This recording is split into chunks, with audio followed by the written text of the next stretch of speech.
اللهم صل علی سیدنا محمد النبی الأمی وعلی آلہ وسلم تسلیما۔ اعوذ باللہ من الشیطان الرجیم، بسم اللہ الرحمن الرحیم۔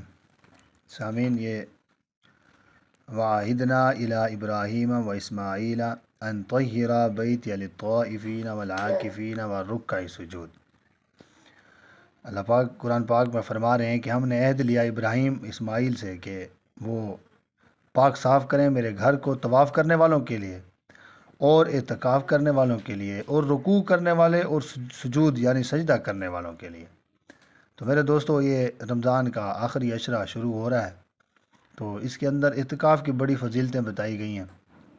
اعتکاف ایک قسم کا جو ہے نا، وہ جس طرح گورنمنٹ سے بات منوانے کے لیے دھرنا دیا جاتا ہے نا، دھرنے دو لوگ دیتے ہیں، تو یہ ایک قسم کا ایسا ہے، اللہ سے بات منوانے کے لیے ایک قسم کا یہ بھی اس کو دھرنا ہی کہتے ہیں کہ آپ بیٹھ جاؤ مسجد کے اندر اور اعتکاف کی صورت کے اندر اللہ پاک کو آپ راضی کرو، تو اعتکاف میں آپ سے اللہ پاک راضی جلدی ہوں گے۔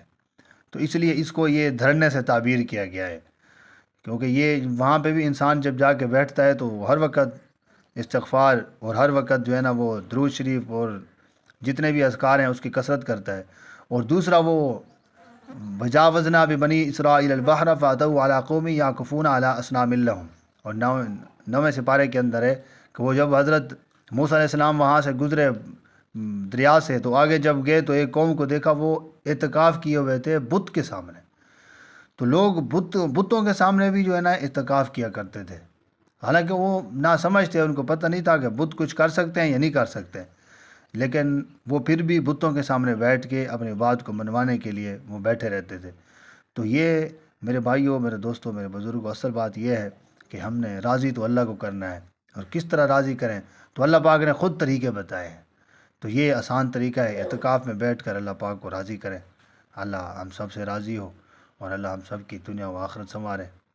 اللہ سب کو سلامت رکھے۔ السلام علیکم ورحمۃ اللہ وبرکاتہ۔